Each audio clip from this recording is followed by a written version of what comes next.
This was Halloween in 2020 during the lockdowns near the edge of Mark Twain National Forest. Everything that year felt narrowed down to small choices and smaller circles. 6 of us drove out because we wanted space and fire and something that felt normal without being public. No trails, no campground, just a clearing we had used once before, reached by a gravel road that turned into dirt and then into nothing that had a name. The drive took longer than expected because we avoided towns. Gas stations were half closed. The forest roads were empty in a way I had never seen before. Even places that were usually busy with hunters and campers felt abandoned. When we finally pulled off and parked, the woods swallowed the sound of the engines fast. The clearing sat in a shallow bowl. Trees rose on all sides, not tight, but close enough that the sky felt cut into pieces. The ground was packed dirt with old fire rings scattered around. Some collapsed, some rebuilt. We chose one that looked used recently and added our own wood. Dry oak snapped when it burned. The fire caught quick and burned hot. First, everything felt fine. The firelight pushed back the dark in a clean circle. Shadows leaned against the trees.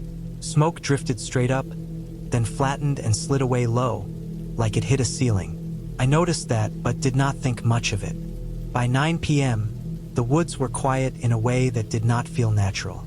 Not calm, empty. No insects clicked. No frogs called from the low spots. Leaves did not move. Even our own sounds felt absorbed instead of echoed. The fire cracked and popped, sharp in the stillness, then fell silent between bursts. I stood to stretch and listened harder. Nothing filled the gaps. Forests usually hum even when they rest. This one felt muted, like someone had closed a door. Across the firelight, just beyond where the light should fade, something stood still. At first it registered as a darker strip of dark, a vertical shape where the trees should have broken it up. I blinked and leaned slightly to change the angle. Stayed where it was. It was tall, too tall to be a person standing upright at that distance. It had no outline I could fix on, no shine, no movement.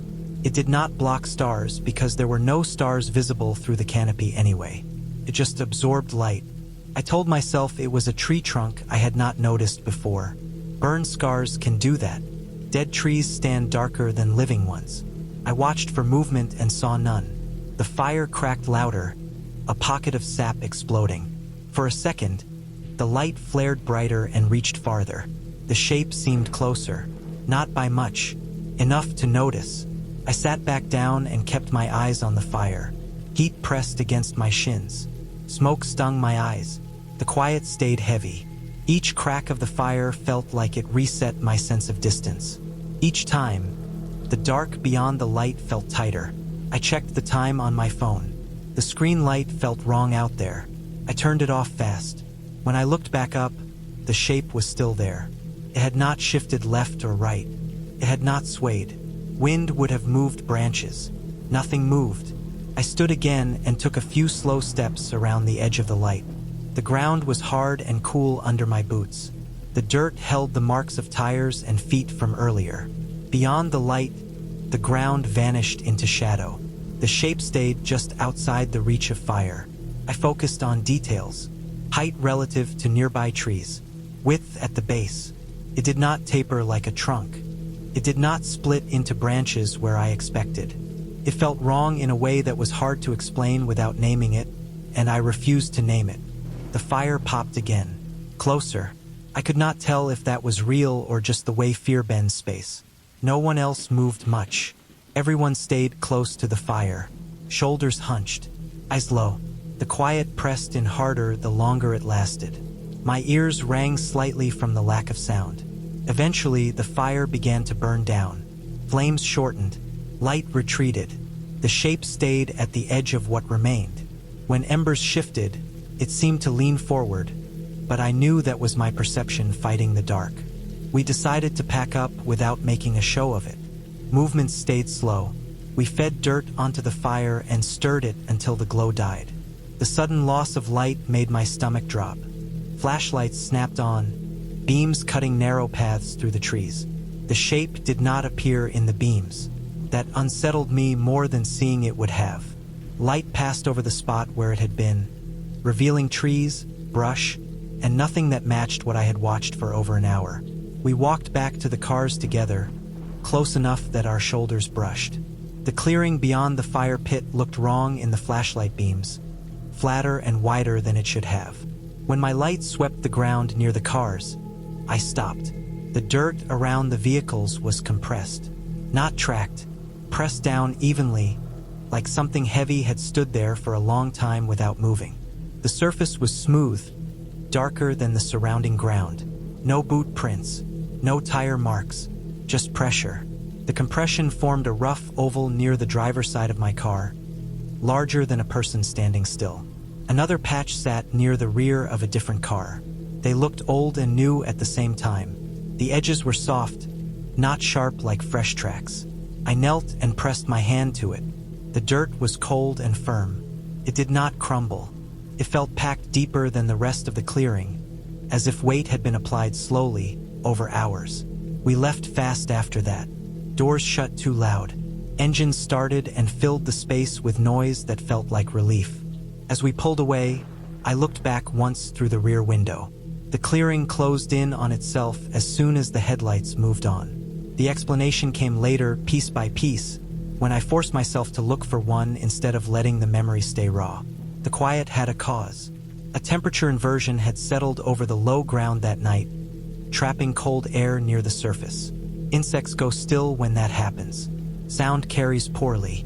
Smoke flattening was a sign I ignored. The shape had likely been a snag. A dead tree left standing after a controlled burn years earlier, blackened and thicker at the base from old damage. Firelight distorts depth.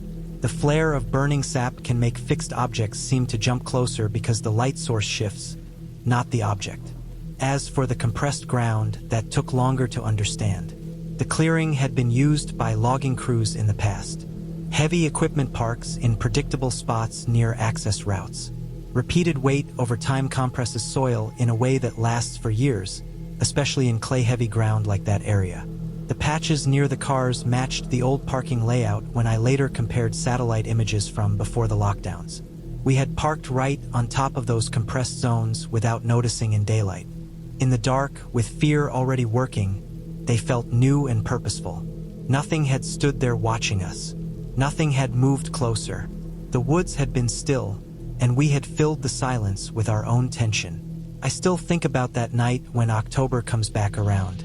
Not because something was out there, but because the forest showed how quickly it can turn unfamiliar when conditions line up just right. The dark does not need help to feel crowded. It only needs quiet, a fire that burns unevenly, and a mind looking for shape where light gives up. I worked overnight security in 2019, filling in for a coworker who did not want the Halloween shift. The mall sat at the edge of town like a drained reservoir. It was scheduled for demolition the following spring. The banners had already been taken down. Most stores were empty, lights cut, mannequins still standing where they had been left years earlier. I went there because I needed the overtime, nothing else. I clocked in at dusk. The sun fell behind the parking structure and the glass front went black. The automatic doors stayed locked. My badge opened the side entrance near receiving. The smell inside was old carpet, dust, and cold grease. Sound carried too well. Every footstep echoed and came back late. I checked the control room first. Cameras worked in sections. Others showed static or froze on frames of nothing. The handheld unit rested heavy in my palm. It showed zones, timestamps, and silent pings for motion. No alarms, just records. By 9 p.m., the place felt sealed. No music, no cleaning crews, no traffic noise. The food court sat dark except for emergency lights that made the tile shine dull. The tables were bolted to the floor. Trays still sat in a few places, stacked in gray. Some counters still had menus above them, prices for items that had not been sold in years. I started my rounds. I did them exactly how I was trained. Same route, same order, same pace. The handheld chirped soft when I passed checkpoints. I logged doors. I checked locks. Most stores were empty shells. A few still had mannequins. They wore old seasonal outfits. Some had price tags curled yellow. Their faces caught my light and let it go. At 11:15 p.m., the handheld vibrated. A motion ping in a wing with no power. I checked the map. That section had been dark for months. The timestamp lagged. It showed activity from minutes earlier. Then another ping appeared, then another spaced like steps. No alarms triggered, only records. I paused and waited. Nothing changed. I continued the route. Each time I reached the food court, the temperature dropped hard. It was not gradual. It felt like crossing a line. My breath did not fog, but my hands stiffened. There was no HVAC running, no vents blowing, no doors open. I checked ceiling panels with my light. All sealed. The cold stayed in that space and nowhere else. I circled back to the dark wing. The floor there held a thin layer of dust from construction that never finished. My boots left clear marks. Ahead of me, another set appeared. Fresh. They crossed the tile at an angle, clean edges, the heel pattern sharp. They led toward a storefront that had been locked since before I started. The gate was down. The padlock was intact. The footprints stopped at the gate and did not come back out. I stood still and listened. The mall answered with its own noise. Distant metal ticks. A low hum from somewhere deep. The handheld showed another ping in the same zone, timestamp behind again. I checked the gate. No gap big enough to crawl under. I checked the glass behind it. Dark. I checked my boots. The tread did not match. I finished the round. The cold hit me again in the food court. Harder this time. I checked my watch. Time felt thick. I logged what I saw in plain terms and moved on. Cameras in that wing showed nothing. Static. One froze on a frame of tile and a trash can. The pings continued through the night. Always late. Always silent. Always in places that should not have registered anything. I kept moving. I did not run. I did not skip steps. I checked every door twice. I checked the loading docks. The docks smelled of oil and wet concrete. One bay door sat lower than the others. It was locked. I logged it. Near 2 a.m. I returned to the storefront with the footprints. Dust still lay undisturbed except for my own marks from earlier. The other prints were gone. Not smeared. Not tracked away. Gone. The tile looked swept, but the dust around it remained. I noticed a narrow seam at the base of the storefront wall, behind the lowered gate. A maintenance hatch, flush with the tile, painted over many times. The seam held less dust. It led back into a service corridor that ran behind the stores. I knew about the corridors. They were not on the public maps. They connected storage rooms, old refrigeration lines, and a stairwell that went to the roof. Access was restricted, but locks changed often and records were bad. I followed the corridor entrance from another point. A fire door near a closed anchor store opened with my badge. The air back there was colder. Pipes ran along the ceiling. One line sweated. A compressor sat on a pad, still live, cycling to keep a single walk-in cold for a restaurant that never cleared its equipment. The cold spilled forward through the corridor and leaked into the food court through gaps no one had sealed. I walked the corridor slowly. Footprints showed here too, crisp on the concrete dust, then smudged where someone wiped their soles on a mat. The prints led to a utility room with a new lock. New compared to the others. The floor around it was clean. Someone had been careful. I did not open that door. I logged the location. I completed the round.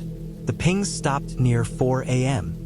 The timestamps on the handheld drifted back toward real time as the unit synced again. Dawn came thin through the skylights. The mannequins looked smaller. Later, management reviewed the logs. The motion sensors in that wing had not worked in years. The handheld had cached false positives when it lost sync, replaying old data late. The cold had a source. The footprints had a path. The storefront led to a hatch. The hatch led to the corridor. The corridor led to a locked room someone had claimed as shelter, using old access points and keeping the space clean to avoid attention. They had moved through dark areas where cameras were dead and timing drift hid them. I finished the shift. I did not take another overnight there. The mall came down the next spring. When the walls opened, they found the corridor, the hatch, the room, and signs of careful use. No mystery remained, only a place that had been empty long enough for someone to fit inside it and learn its gaps. This happened when I was 17 on Halloween night in 2012 in central Pennsylvania. I remember it clearly because it was the first year I was allowed to go out without parents checking every detail. 4 of us drove out to a local farm that advertised a haunted hayride. It was cheap, cash only, handwritten signs taped to fence posts along a back road. No big attractions, no chainsaws, just a tractor, wagons, and real fields. The parking area was a rough patch of dirt near a silo. Cars were parked in uneven rows, headlights cutting through dust. The air smelled like cut corn and damp soil. Staff wore hoodies and reflective vests. There were no masks outside the ride. We bought tickets from a folding table under a work light. Everything felt improvised but normal. That was part of the appeal. Real fields, real dark. The wagon we boarded was a long flatbed with hay bales lining the sides. The boards creaked when people climbed on. The tractor idled ahead of us, loud and uneven. A single floodlight hung from a pole near the loading area. Once the wagon pulled away, that light dropped behind us fast. The road narrowed into dirt, then into grass, then into ruts pressed flat by years of equipment. At first it felt like every other hayride. Corn rose on both sides, tall and dry, leaves scraping together in the breeze. The moon was thin. The tractor's headlights cut a weak tunnel ahead. The wagon bounced. Hay dust stuck to my jeans and the back of my throat.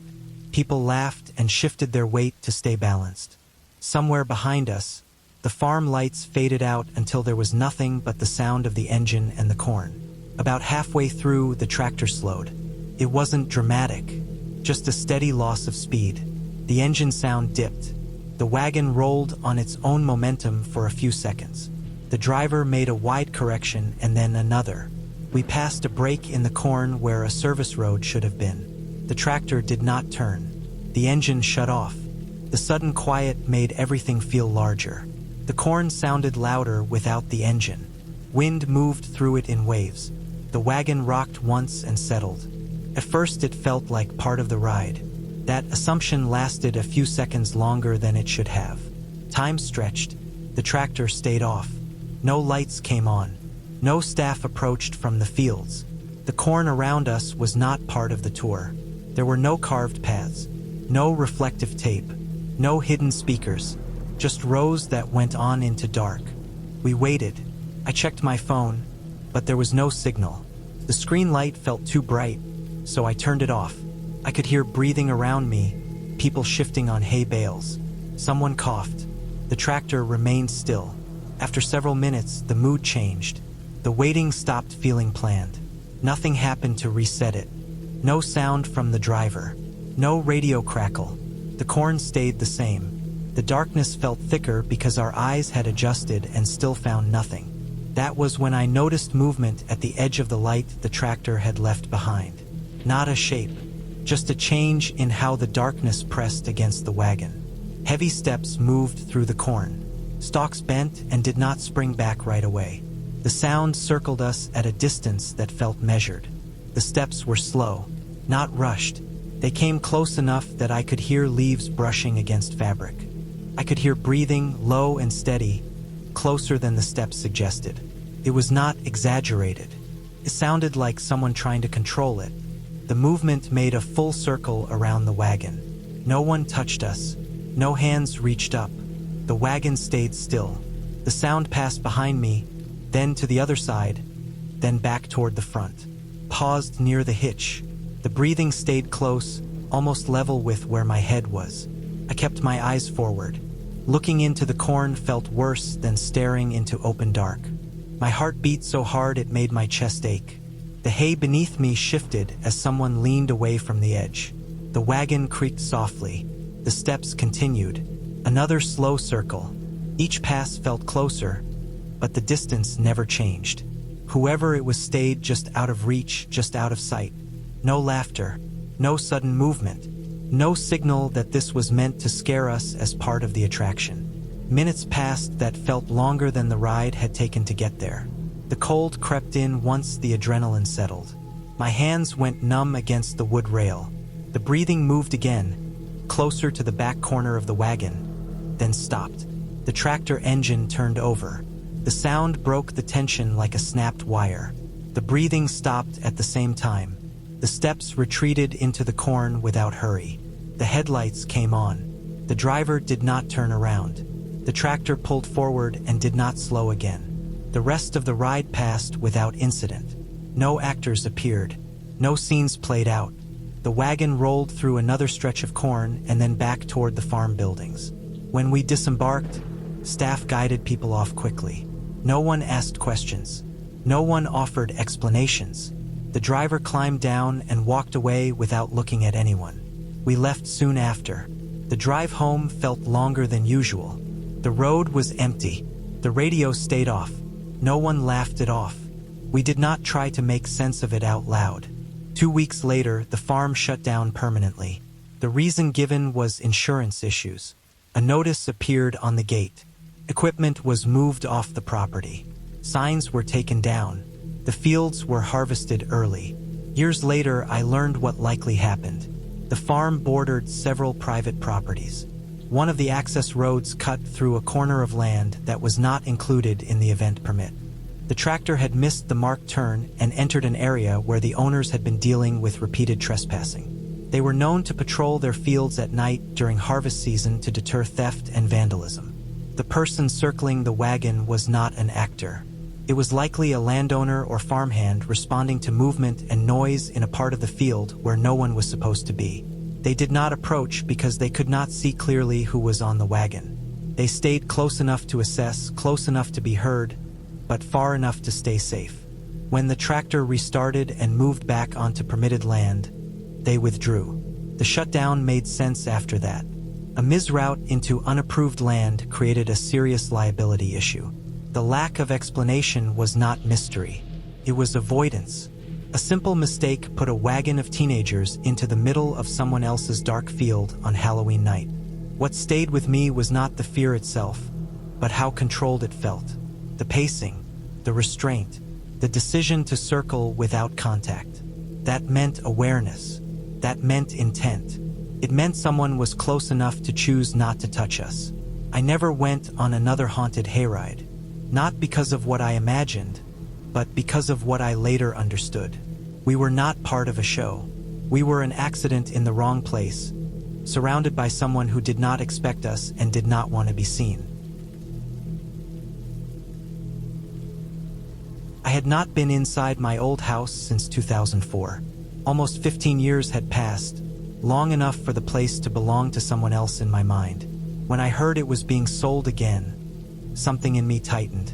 I asked the realtor if I could walk through one last time on Halloween morning. I said it was for closure. That was true but incomplete. The real reason was simple. My father died there, October 31st. Heart attack. I was 16 then. I found him on the living room floor after school. Shoes still on, jacket half unzipped. Every year after that date carried weight whether I wanted it to or not. This year, I wanted to face the place without ceremony, without an audience, in daylight. The realtor unlocked the door and left me alone. The house was empty but staged poorly. Beige couch, generic artwork, fake plants placed where real ones used to be. New carpet covered the floors wall to wall, thick and clean, but the old smells pushed through anyway. Dust, dry wood, a faint sour note from the basement that never went away, no matter how many times it had been cleaned. I stepped inside and closed the door behind me. The sound felt loud in the quiet. My shoes sank into the carpet. The walls looked smaller. The ceilings felt lower. The house had not shrunk. I had changed. Sunlight came in through the front windows at an angle that told me the time without checking my phone. Late afternoon. I walked slowly, touching nothing at first. The staged furniture did not match the shape of the rooms. Corners felt wrong. Empty spaces stayed empty even with objects placed inside them. I moved through the living room, then the dining area. The table was staged with placemats and bowls that had never been used. The smell of new carpet adhesive mixed with the older scent of wood and insulation felt like breathing through layers. The hallway creaked the same way it always had. That surprised me more than it should have. I remembered the sound without realizing I remembered it. My feet knew where the soft spots were. The bathroom door still stuck slightly in its frame. The mirror reflected a version of me that did not belong there. The attic access was in the ceiling of the hallway, a square panel with a pull-down ladder. As a kid, I had been afraid of it. My father used to go up there to store boxes and Christmas decorations. I never followed. Even now, I avoided standing directly under it. I checked my phone when I reached the end of the hall. 2:58 p.m. I put it back in my pocket and went into my old bedroom. The staging there was minimal. A small bed, neutral sheets, a desk with a lamp that was not plugged in. The window looked out onto the backyard, where the old fence had been replaced. The tree I had climbed was gone. I stood there longer than I expected. The quiet pressed in. Houses make noise when they are empty. Small sounds, pops, settling. I let them pass without naming them. At 3:07 p.m., I heard the attic ladder creak down slightly. Not a crash, not a drop, just a shift, wood on wood. A sound I knew well enough to recognize instantly. I froze. My first thought was temperature. Old houses breathe, air pressure changes, materials expand and contract. It made sense. I waited for another sound. None came. I stepped into the hallway and looked up. The attic panel had not opened. The ladder had not dropped fully. Everything looked normal. The light was the same. The air felt the same. I stood there for a full minute, listening. My heartbeat slowed. I told myself it was nothing and kept moving. I went into the kitchen next. New appliances. Stainless steel that reflected light without warmth. The counter where my father used to set his keys was bare. The sink smelled faintly of cleaner. The window over it was streaked, letting in a dull glare. I checked the time again. 3:14 p.m. The basement door was closed. I did not open it. I had no reason to. I had already seen enough. I circled back through the living room, then down the hallway again. As I passed under the attic access, something caught my eye. A darker mark near the opening. I stopped and leaned closer. Scuff marks lined the edge of the ladder panel. Fresh ones. Not deep gouges, but clear disturbances in the dust that had settled along the trim. The dust had been there longer than the staging. I could see where it had been smeared, where pressure had shifted it aside. I felt a chill that had nothing to do with temperature. I reached up and touched the edge with one finger. The dust came away cleanly. The mark was real, recent. I looked at the ladder handle. It had a faint smear near it, as if something had brushed against it and then pulled away. I stood there and went through possibilities. Contractors, inspectors, stagers. Anyone could have been up there. Someone could have tested the ladder and not fully extended it. Someone could have climbed up and adjusted something. It was not strange for people to be careless. What unsettled me was the timing. The sound, the way it matched the moment so precisely. I checked my phone again. 3:22 p.m. I did not go into the attic. I did not pull the ladder down. I did not need answers that badly.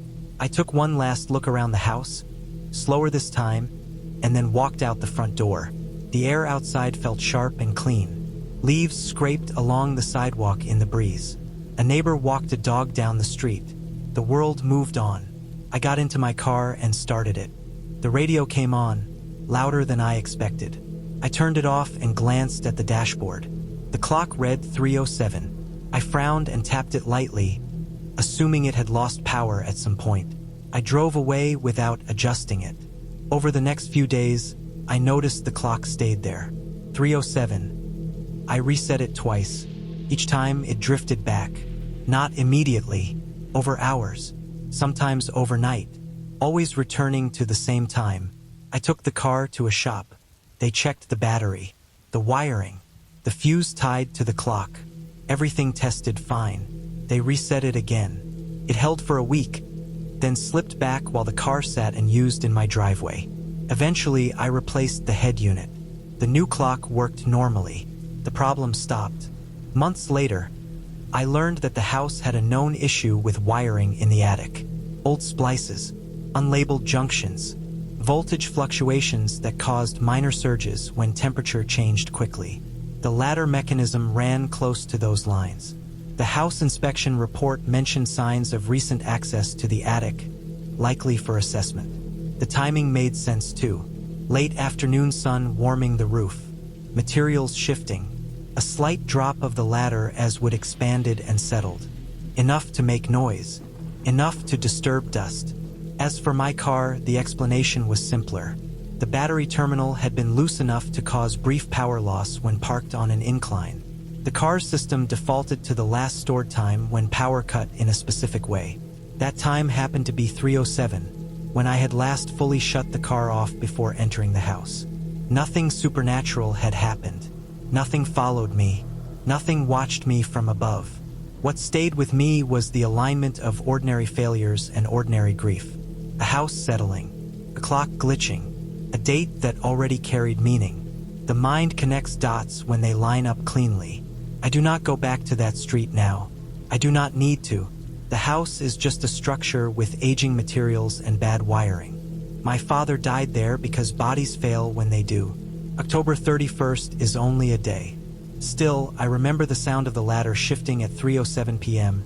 and how it felt to stand beneath it, older than I had been then, understanding more, but not immune to memory pressing in when a place gives it room. October 31st, 2016 fell on a Monday. The harvest had already pushed through Shelby County, leaving the land stripped and open. I went out that night because I was working on a personal photography project focused on empty Midwest landscapes after harvest. I wanted the quiet geometry of fields once the machines were gone. Halloween mattered only because I assumed most people would stay indoors. Fewer headlights, fewer interruptions. The kind of night where the land felt abandoned. I drove south until the paved road narrowed and then turned onto a gravel stretch that didn't show up on Google Maps. The service road ran between two wide fields, flat and open. I parked near a bend where the gravel ended and dirt took over. The engine ticked as it cooled. The air smelled clean at first, cold and dry, with a faint trace of cut corn. The corn had already been taken down. Only sharp stalks remained, cut at knee height, spaced in perfect lines. What bothered me immediately was the spacing. It was too precise. Corn rows always had variation after harvest, areas where tires drifted or stalks bent under weight. Here, the rows looked corrected, like someone had replanted the stubble to match a grid. There were no tractor tracks, no tire ruts. The soil between the rows was smooth, almost tamped. I grabbed my camera bag and headlamp. I turned the lamp on low and walked out a few yards. The ground felt firm, not recently worked. Each step made a soft crunch as my boots broke dry dirt clods. The field stretched farther than I expected. There were no lights anywhere, no houses, no barns. Just the open land and the dark. I started framing shots in my head. The straight rows, the clean cuts, the way the field reflected the faint sky glow. I raised the camera once, then lowered it. Something felt wrong with the depth of the field, like my eyes could not settle on distance. I blamed fatigue and kept moving. Around 8:40 p.m., the headlamp caught movement at the far edge of the field. It wasn't fast. It wasn't the low dart of a deer or the sudden hop of a rabbit. The shapes were tall and narrow. They moved from row to row at a steady pace. No sound followed them. No rustle. No crack of stalks snapping. I stopped walking. I stood still long enough for my breathing to slow. The light picked them up again when I angled my head. The shapes shifted closer to the center of the field, then paused. I told myself they were people in costumes. Halloween logic filled the gap. I assumed masks or stilts or layered clothing. The idea settled for a moment, then fell apart. They were moving between rows without disturbing anything. The stalks stayed upright. The soil didn't break. Their motion followed the grid, not across it.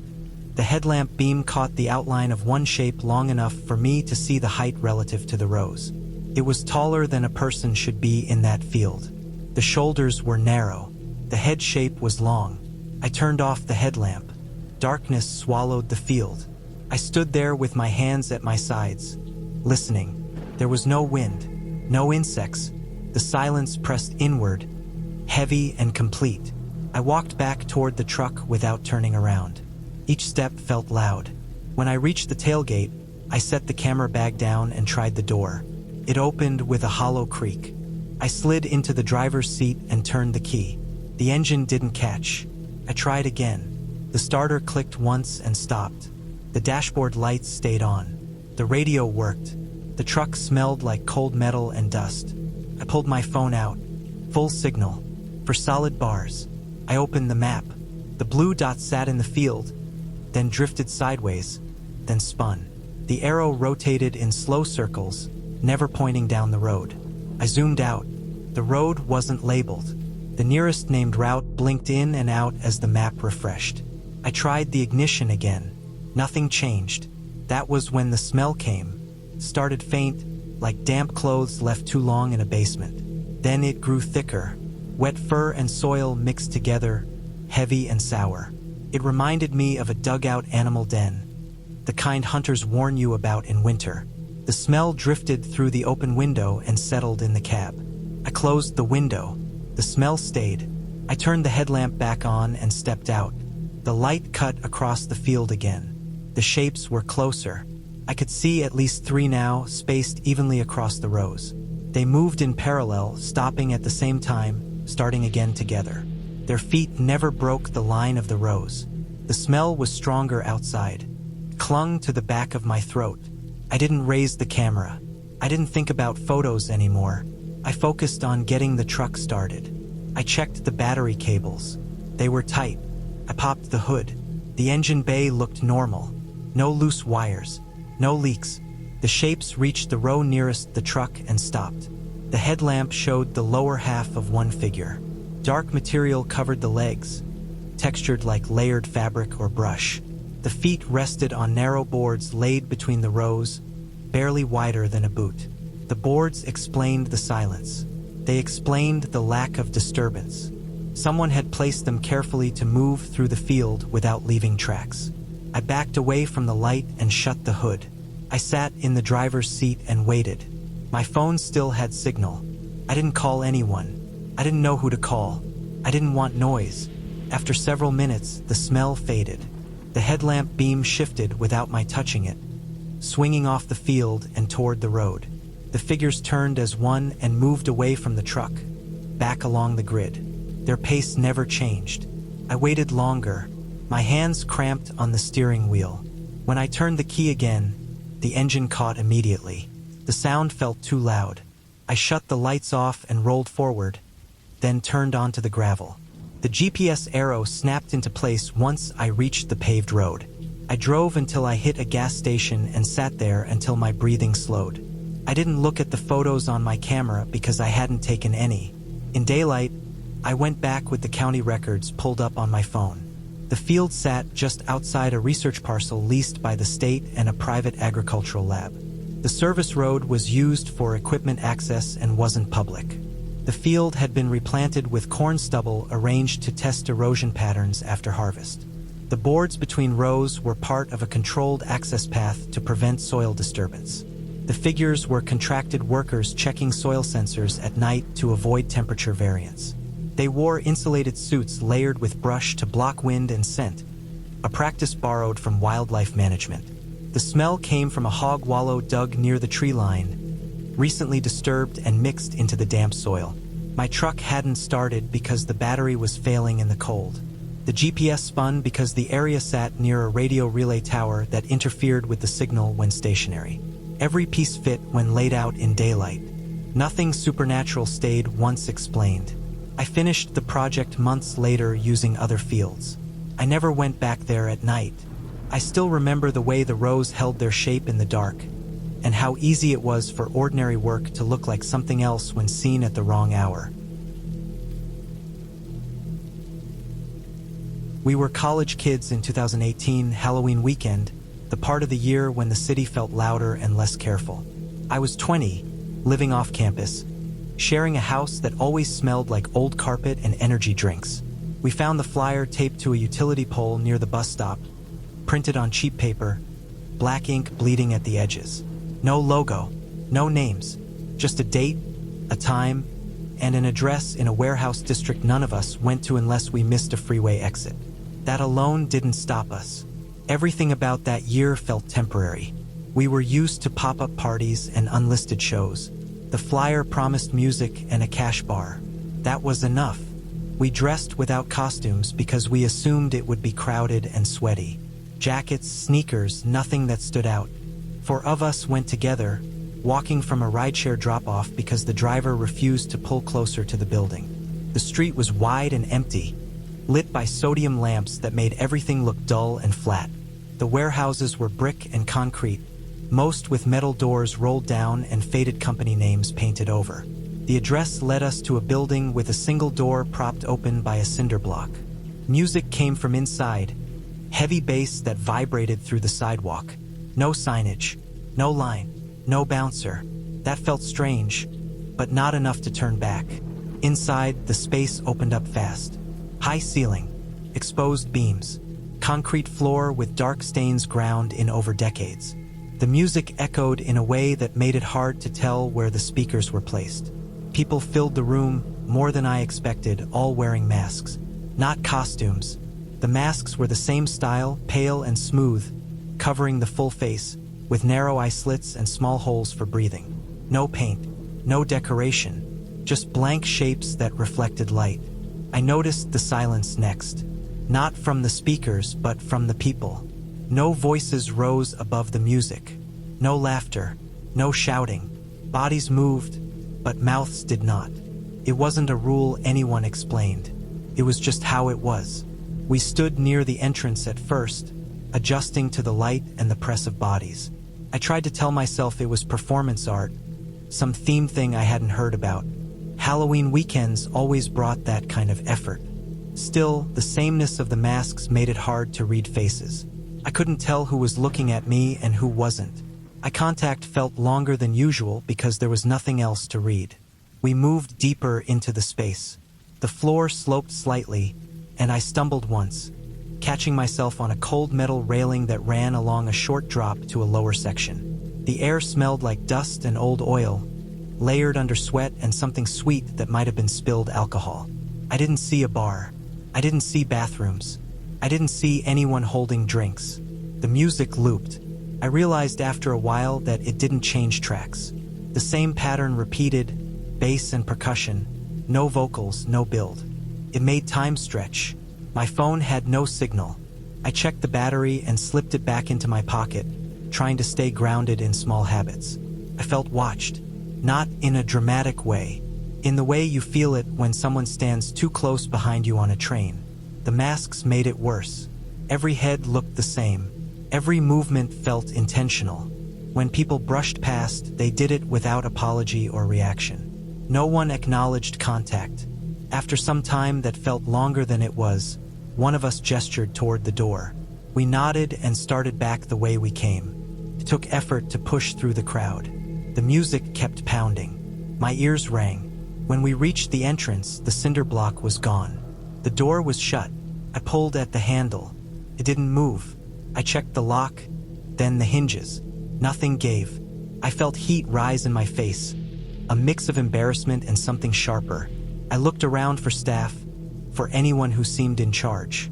Every masked face turned slightly toward us. Not all at once, but close enough that it felt coordinated. The music stopped. The silence landed hard. My ears rang louder without the bass. In the quiet, I could hear breathing, dozens of people breathing through small holes in plastic. No one spoke. No one moved toward us. The lights didn't change. The space felt bigger without sound filling it. I tried the door again, slower, careful not to show panic. Stayed shut. I stepped back. My heart hammered against my ribs. Sweat cooled on my neck. The masked crowd stood still now, bodies angled inward, leaving a loose circle around us and the door. Time stretched again. I thought about fire codes.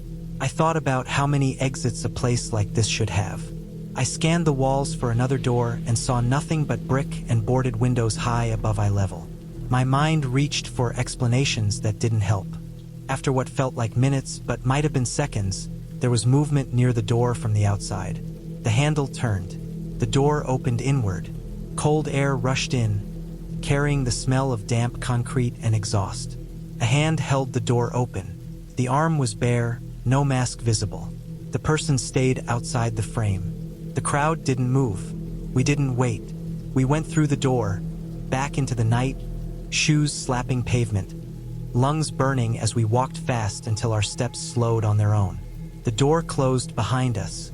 The music didn't start again. We stood under the streetlight, breathing hard, looking at each other to make sure everyone was there.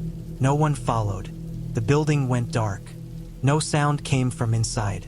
The street was empty again, like it had been before. We left the area and didn't talk much on the way home. Each of us checked our phones once we had signal, confirming the time, confirming messages from friends at other parties. Normal things. It felt important to anchor ourselves in normal details. In the days after, we tried to make sense of it. We searched the address. The building showed up in city records as condemned for years due to structural issues and asbestos. No permits had been issued for events. No temporary licenses. No noise complaints logged that night. The flyer wasn't tied to any known group. No posts appeared online. No photos surfaced. One of us filed a report with the city out of concern. Weeks later, a response came back. The building had been used illegally in the past by groups staging immersive events without permits, relying on word of mouth and unlisted flyers. Masks were used to control behavior and reduce identification. Silence was enforced to avoid attention and to heighten effect. Doors were sometimes locked from the inside to prevent people from leaving early and alerting authorities. Someone outside acted as a spotter, unlocking only when needed. The report noted that the building had since been boarded more thoroughly after multiple trespassing incidents. Fines were issued to unknown parties when possible. No injuries had been reported from the night we were there. That explanation fit the facts. It accounted for the planning, the control, the lack of records. It explained why the masks were identical and why no one spoke. It explained the door and the hand from the outside. It didn't explain the feeling that stayed with me, the memory of standing in that silent circle, surrounded by faces that refused to be faces. That part had no place in a report. I still think about how easily we followed a piece of paper into a space that didn't care if we understood it. On Halloween weekend, in a city full of noise, we walked into a quiet place built on rules we didn't know, and we were lucky someone decided to let us out. I hike year-round. It is how I keep my head clear and my body steady. By October of 2015, I knew the Blue Ridge Mountains well enough to feel confident alone. I carried paper maps even when I had a GPS unit. I logged my routes. I paid attention to trail maintenance notices and closures. I did not wander without reason. On October 30th, the weather was steady and cold without being sharp. Leaves covered most of the ground, pressed flat by weeks of rain and foot traffic. I parked at a small pull-off I had used before, locked my car, and shouldered a pack that held water, a headlamp, a first aid kit, and a light jacket. I planned a loop I had walked twice that season. It was familiar and short enough to finish before dusk. The first miles felt normal. The forest smelled like wet bark and crushed leaves. The trail was narrow but clear, with the usual blazes spaced at comfortable intervals. I checked my map at junctions out of habit, not need. My boots found their rhythm on the packed dirt and stone. About an hour in, I came to a marker I had never seen before. It stood a few feet off the main trail, a narrow wooden post driven into the ground at an angle that suggested it had been placed quickly. There was no blaze I recognized, no color used by the park or local trail groups. Just a symbol carved shallow into the wood, a simple arrow shape pointing left, toward a faint break in the trees.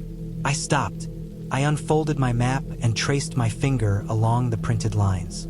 There was no spur trail there, no service road, no loop connector. I checked the terrain around me, matching slopes and creeks to the contour lines. Everything else matched, just not that turn. The trail beyond the arrow was worn. That is what caught my attention. It was not a game path. The leaves were pushed aside down to soil.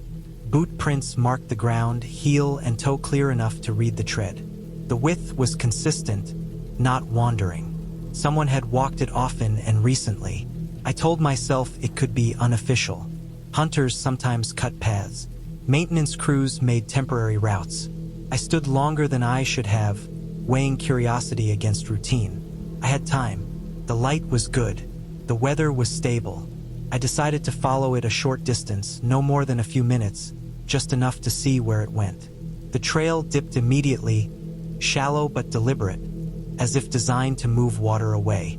Branches overhead had been trimmed, not cleanly, but often enough that they stayed out of the way. The forest grew quieter as I moved off the main route. Not silent, but muted, like the sound had been turned down. After 10 minutes, I stopped again.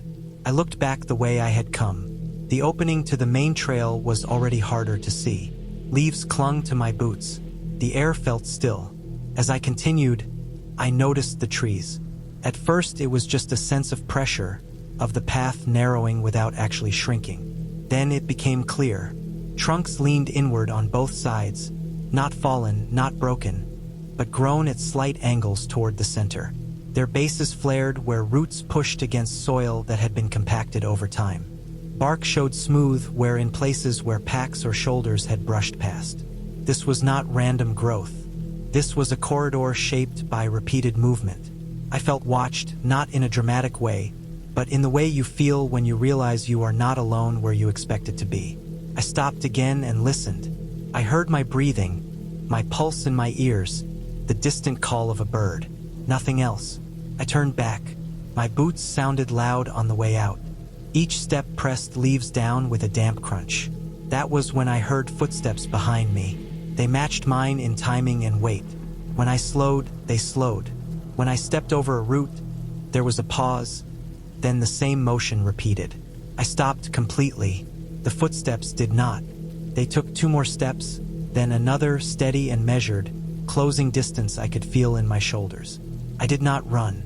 Running on uneven ground leads to falls, and falls lead to injuries. I walked faster, controlled, keeping my balance, counting my breaths. The sound stayed behind me, close enough to keep pace, far enough to avoid contact.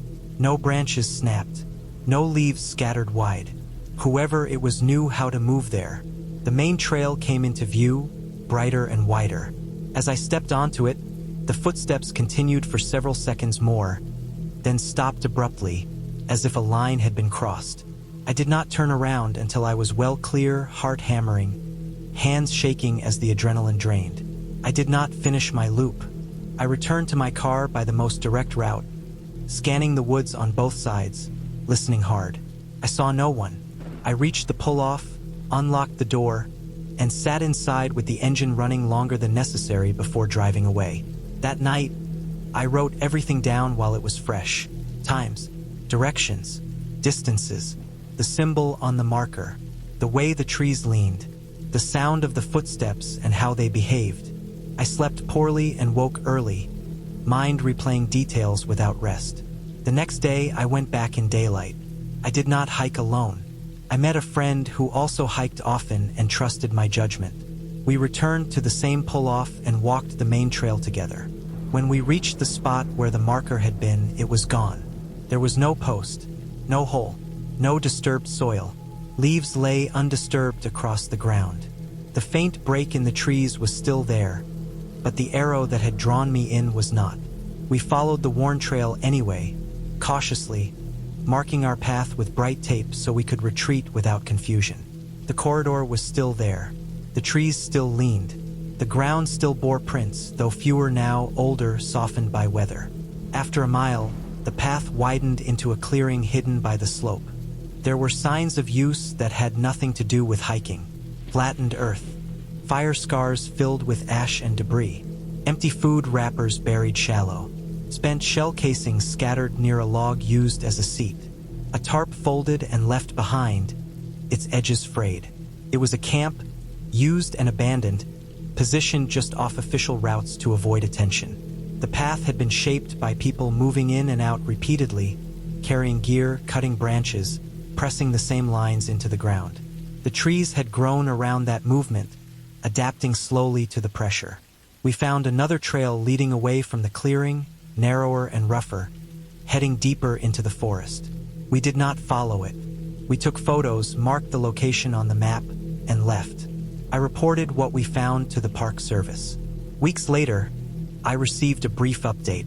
Rangers had located the site.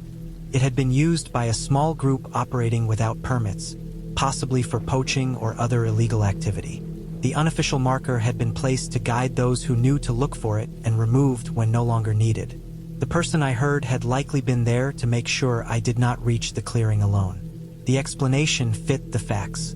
It accounted for the worn trail, the leaning trees, the controlled footsteps. It explained why the sound followed but did not confront, why it stopped at the main trail, why the marker vanished.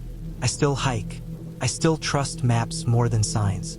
When I see something that does not belong, I stop sooner now. I turn back without testing my luck. The mountains hold many paths that do not want company, and not all of them are meant to be found. I took the job because it paid double. That was the only reason. I was 19 in my first year of community college, working weekends and nights whenever I could. Halloween night, 2014, most people wanted to go out. I wanted rent money. The listing was simple. One child asleep. Suburban neighborhood. Cash at the end of the night. The message said the parents would be late and unreachable until they returned. That did not feel unusual. I arrived just before dark.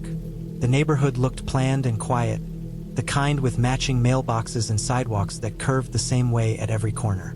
Decorations sat on lawns, but nothing elaborate. No fog machines or music. Porch lights were on. The house was a two-story with beige siding and a single-car garage. No cars in the driveway. The parents had told me they would take a rideshare. Inside, the house felt lived in but paused. Furniture was clean and placed carefully, like it had been staged and then forgotten. There were shoes by the door that looked unworn. The air smelled faintly of lemon cleaner. The child was upstairs, asleep in a small room at the end of the hall. I checked once, quietly, and saw a small shape under a blanket, steady breathing, face turned toward the wall. A nightlight glowed near the door. Before they left, the parents had pointed out the basement door in the kitchen. They warned me not to open it. They said it sticks and sometimes shifts with temperature. I nodded and didn't question it. Old houses had quirks. The door was narrow, painted white, with a simple round handle and a deadbolt above it. The evening passed slowly.